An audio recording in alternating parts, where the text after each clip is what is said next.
بسم الله الرحمن الرحيم اللهم صل على سيدنا ومولانا محمد وعلى ال سيدنا مولانا محمد بن المعروف خاجینو بختمه کې د سرقۃ الکلام بحث سره دا کوو نو سرقۃ الکلام ویلو چې دا په 15 قسمه باندې ده او بیا د سره متعلق سوزونه چې دا اتري نو پرون سبق کې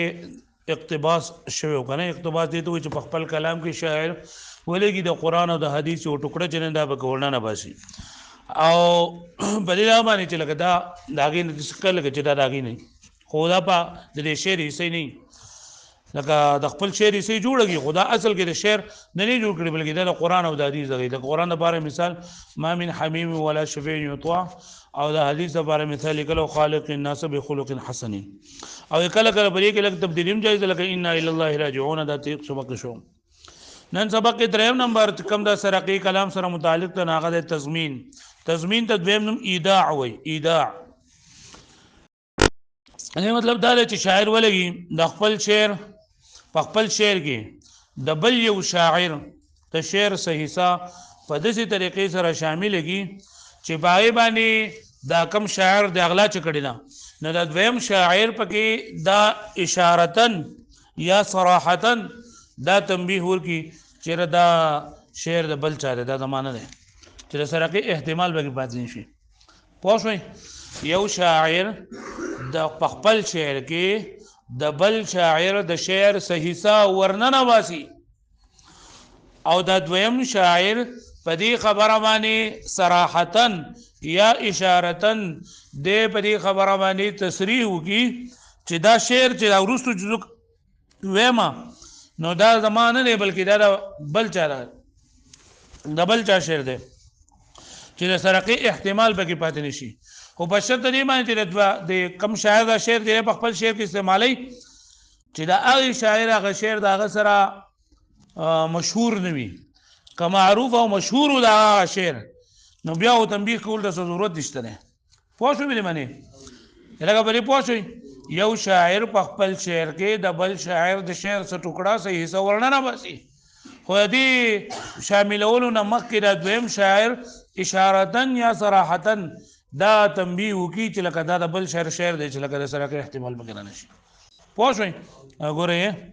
او التضمین ويسمى الايداع دي ته ايداع هم لګي هو ان يضمن الشعر شيئا چې تضمین یعنی راجم کړل شي شعر متضمن کې یو شعر شيئا من شعر اخر شعر د بل شعر د شاعر د بل شعر مع التنبيه عليه سره د دې چې بری باندې تنبيه ورکیا خو اشارتن یا صراحتن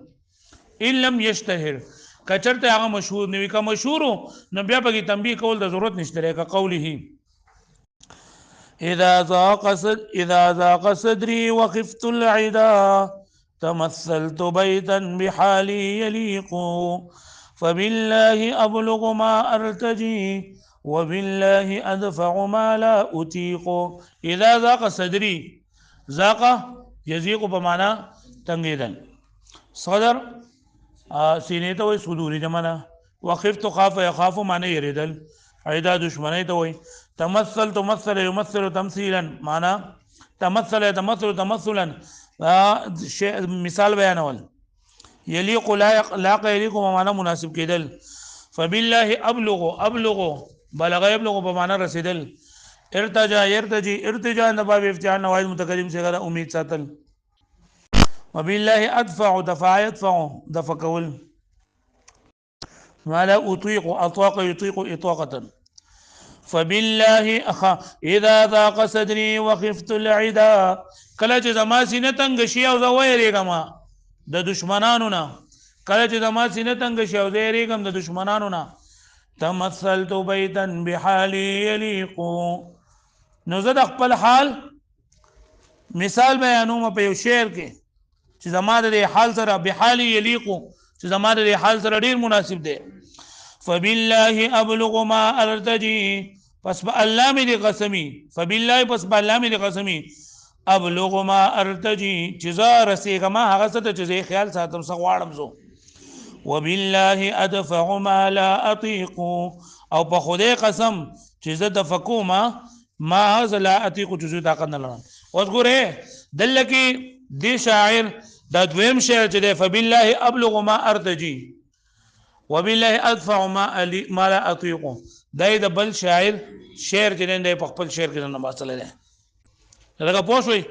د بل شاعر شعر په خپل کې نه واصله ده او دا غینه مکه تنبیه ورکړه چې تمثلت بیتن بحالي يليق چې زما باندې کله ير راشي او کله دشمنان او زینه می تنگ شي نو زه د خپل مثال بیانوم د خپل حال په داسې شعر کې چې هغه د ماده حال ډیر مناسب دی نو دلته تمثل دا تنبیه د پرې خبره باندې چې یاره دا ورسو شعر دی دا د خپل نه دی بلکې دا پردی دی پوه شوې معنی اذا ذاق صدري وخفت العدا کله چې سینه تنگ شي زما او ير راشي او زه ویرګم د دشمنانو نه تمثلت بيتا بحالي يليق نو زه خپل حال مثال بیانوم تمثيل بیانوم په داسې حال سره چې بحالي يليق چې ما حال سره مناسب دی فبالله ابلغ ما ارتجي پس په خدای قسم چې زه رسیږم باسه د کم چې زما خیال سچ زه غواړم وبالله ادفع ما لا اطيق او په خدای قسم چې زه د فقم هغه څه چې زه نه غواړم زه طاقت نه لرم ولا باس بتغيير اليسير او سباق نشته ده په لګي معمولی تبدیلی سره مطلب دا ده چې دا دویم شاعر د اول شاعر د شعر صحیح حساب په خپل شعر کې وردنه نه کی او پای کې دغه وکی څور تبدیلی په کې معمولی غونډه کوي نو بده کې سباق نشته ده كقوله أقول لمعشر غلطوا وغزوا من الشيخ الرشيد وأنكروا هو ابن جلا وطلع الثنايا متى يدع العمامة تعرفه أقول قال يقول بمعنى وين أقول لمعشر معشر مفرد معاشر جماعات طول توي غلطوا غلط يغلطوا غلطي دل وغزوا غز يغزوا بمعنى سترګې بټول من الشيخ الرشيد شیخ بوډا ته رشید عقل مند ته او انکر انکارا معنی کا و ابن جلا